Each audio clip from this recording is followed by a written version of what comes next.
Wanted to ask anything on that? I think he laid it out Yeah. really well. So I Nothing to add. so yeah, I mean, I think this leads into the question about anti-Semitism because we're seeing a major rise today in anti-Semitism, and it has mutated into something entirely new. I personally don't agree with crying victim, and I'm not a fan of what the ADL has become, like demanding people pay a tax for their anti-Semitic remarks. But a new phenomenon is dealing with bigotry that strips us of our identity. Like when our haters say anti-Semitism isn't exclusive to Jews since Arabs are Semites too, or Jew hatred isn't accurate since we are not even the real Jews. So now, how do we respond to like the Kanye Wests of the world who we're seeing that the same kind of like common denominator of hatred is coming from both the left and the right? How do we respond to this attack of our own identity? So let me first of all address your introductory remarks. There's no question that the amount of anti-Semitism that is out in the public square today is much greater. Whether there are actually more anti-Semites, I'm not sure. I'm not sure that one's able to make a clear assessment in that regard.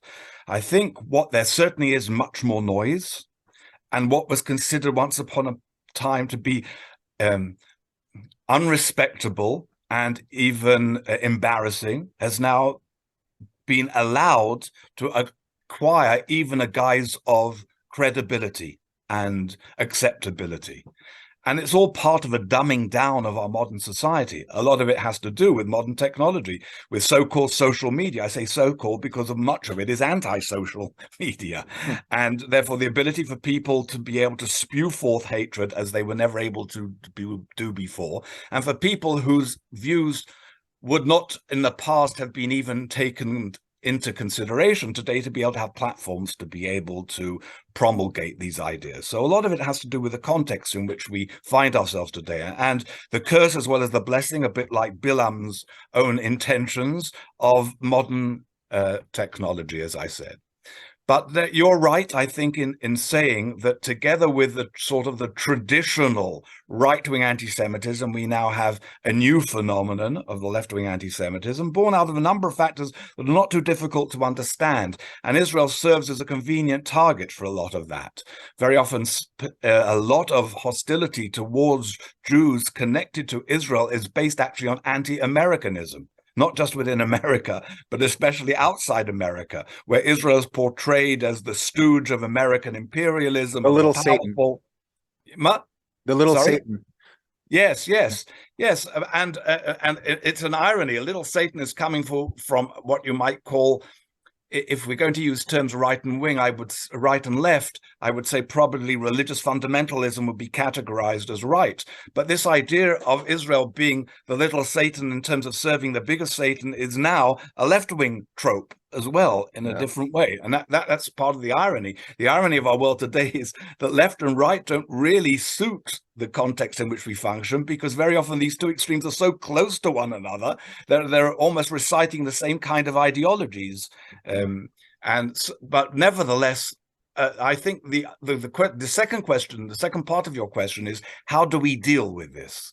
Mm-hmm. And of course, I'm not going to argue with you with regards to your important critique of Jewish organizations that are established precisely to address these issues, but I'm grateful to God that they are there and that there are those who are fighting anti-Semitism, and I think it's important to do that. But anybody who thinks that fighting anti-Semitism is going to make anti-Semitism go away is living in cloud cuckoo land. Exactly. That's not going to do it. And first and foremost, we have to strengthen ourselves. And you don't strengthen yourself simply through protests and simply through making a noise, nor even through basically agitating with the political decision makers, as valuable as it may be. But that's not going to do the job. The job is going to be done by two factors. First of all, it's a matter of deepening Jewish resilience. And deepening Jewish resilience is connected to what we were talking about before. The right response is to deepen the devotion, not just the particular, but also the universal, because Judaism is both universal as well as particular. And therefore, the more you deepen and strengthen the values of Judaism, the more resilient you make the Jewish people to whatever diseases and whatever attacks exist outside. But then there's a question that you're really addressing as the most important questions. How do you address the sources and the mouthpieces of these kinds of anti-Semitism. Sometimes you can't, and sometimes we have to face the fact that you can't always deal with it. Sometimes the only thing you can do is to protect yourself against it. And there is value to legislation and to decent law enforcement and to appropriate intelligence, etc. But, and here again the but is, that's not enough. We need to be able to try to find discourse with these people, and some of them we can have conversations with, and sometimes we can address them. One of the most useful tools I've ever come across in terms of dealing with conflict situations, whether it's pastorally as a rabbi or in terms of my work internationally, in terms of interfaith relations and coming up against very often complex political realities, is to try to understand where my assailant is coming from. In some cases, it's just a simple, the simple wisdom of the great father of contemporary psychological studies, Carl Rogers. But I learnt this particular approach from a psychologist by the name of Marshall Rosenberg, who developed a system known as nonviolent communication. And this nonviolent communication is very simple. It's a matter of trying, first of all, to resonate with the person who's speaking, to understand where they're coming from, to be able to describe your feelings without being judgmental, just to be able to refer to your feelings, to be able to identify what it is that's causing you that particular feeling, and to be able to express what your needs are, and maybe even therefore a request. And therefore, when the assault is coming from the extreme right wing, or the truth is, even when it's coming from elements like you refer to Kanye West and others, is to try to understand where this is coming from and to try to connect with the place where this hostility is originating. And in almost all cases, hostility tends to come from some kind of fear. It comes from some kind of sense of alienation. Even international conflicts are emanating out of fears and alienation, a lack of trust, a suspicion as to what the motives on the other side may be. And even, I would say, domestic violence is a reflection of some kind of alienation of a relationship. If you can connect with where the person's fears are and show that you can understand or at least recognize those fears, you have the possibility of creating a conversation and of being able to let your interlocutor know where your fears are and your concerns are, and seeing ways in which maybe we could even come together to be able to address a society that will be more comfortable and safer for both of us. When it comes from, especially, I would say, Afro-American quarters, whether they're saying they're the real Hebrews or whether they're utilizing old tropes about Jewish power of one kind or another, it's really necessary for us to understand how deep the sense of historical injury and trauma amongst Black people is. We have that, obviously, and when we talk, we often tend to be unaware how much our trauma is speaking through our reactions and our statements.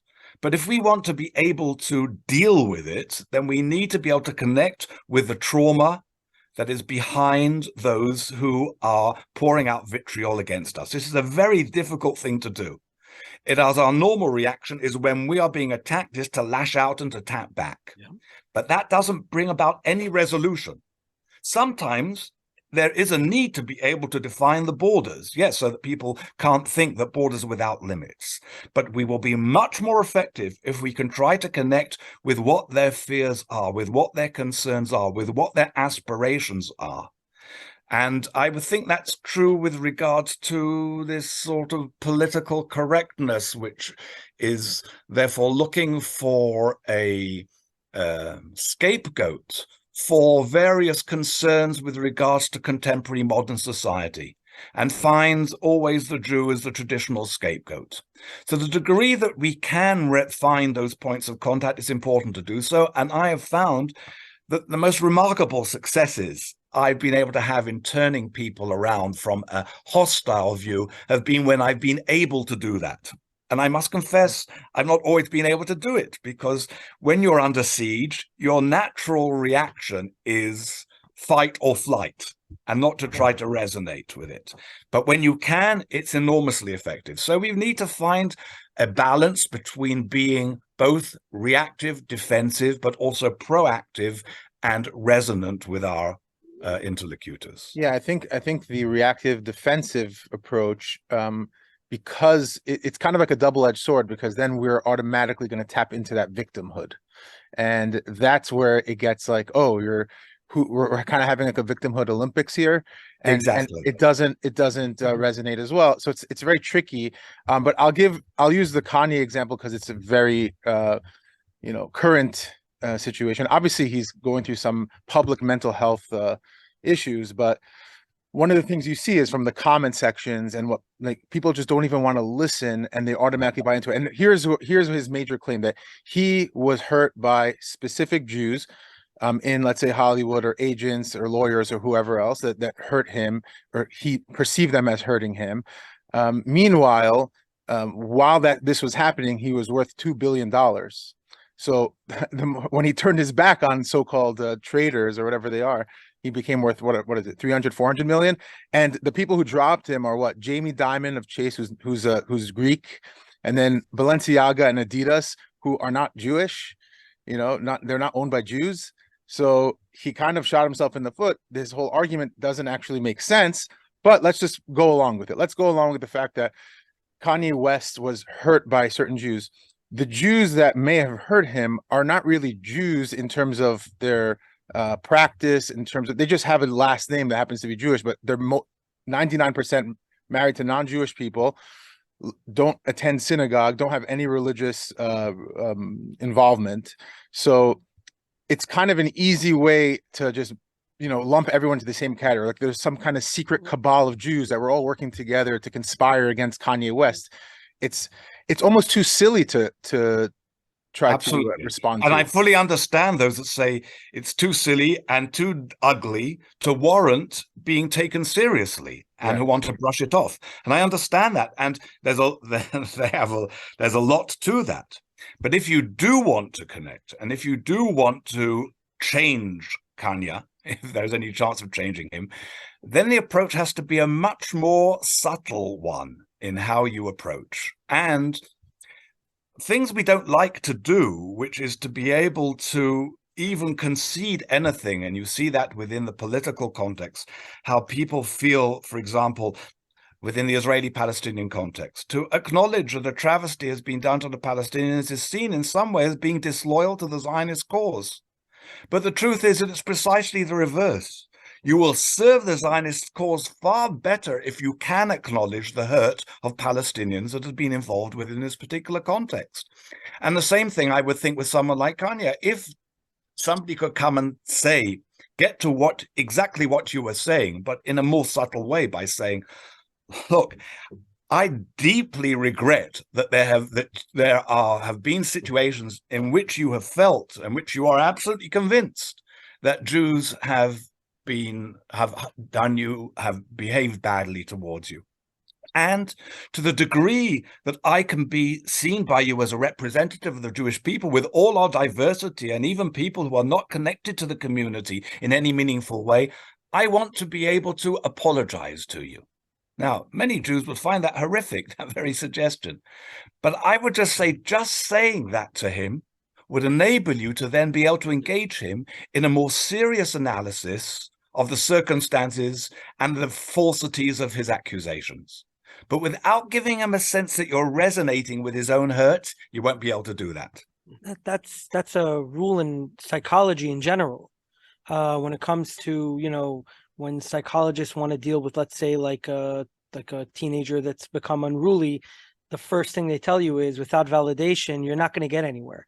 Punishment's not going to work. Holding your ground's not going to work. Nothing's going to work until you don't have some form of validation. Exactly. It's just the ABCs of how you get anything done when it comes with someone who is, that you're trying to affect. Right. And I think Carl Rogers can be given a lot of credit for understanding that truism. Absolutely. And I think that what you're saying, besides just for anti-Semitism, I think it's just something in general that we tend to do when we dislike something or someone or an opinion, and even when we're 100% right about it, we tend to vilify and want to just make that person into like it becomes very black and white. Absolutely. Very, very black and white.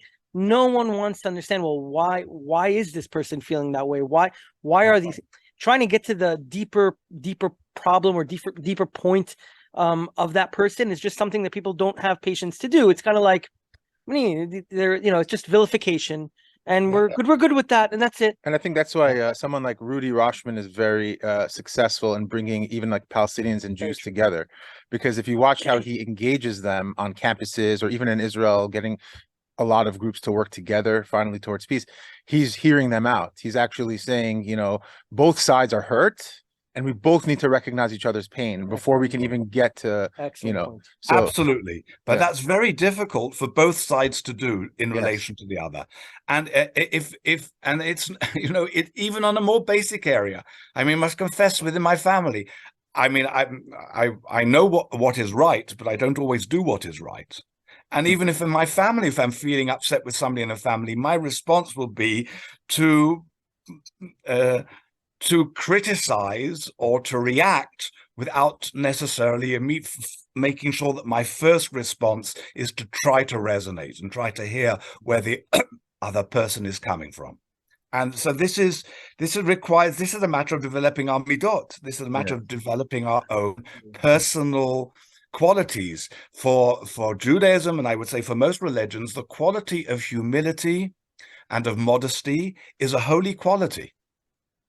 And we do not develop it enough, especially today when we are coming out of our historical sense of victimhood to be able to show that we are powerful. We very often, as a result of that, lose our understanding of the virtue of humility and modesty. And when you have humility and modesty, you have the capacity to be able to listen to others with much greater depth and effectiveness. Yeah, and I think it actually starts with us among our own community members, because we tend to be in our own little bubbles and not really like, here's the chassid, or here's the rationalist, or here's the, we're all in our own boxes and we're not allowed to interact. We love to interact with people, but we see that others shy away. And the truth of the matter is, we're, Jews in general, when an outsider walks into our shul, we're not as welcoming always as we should be.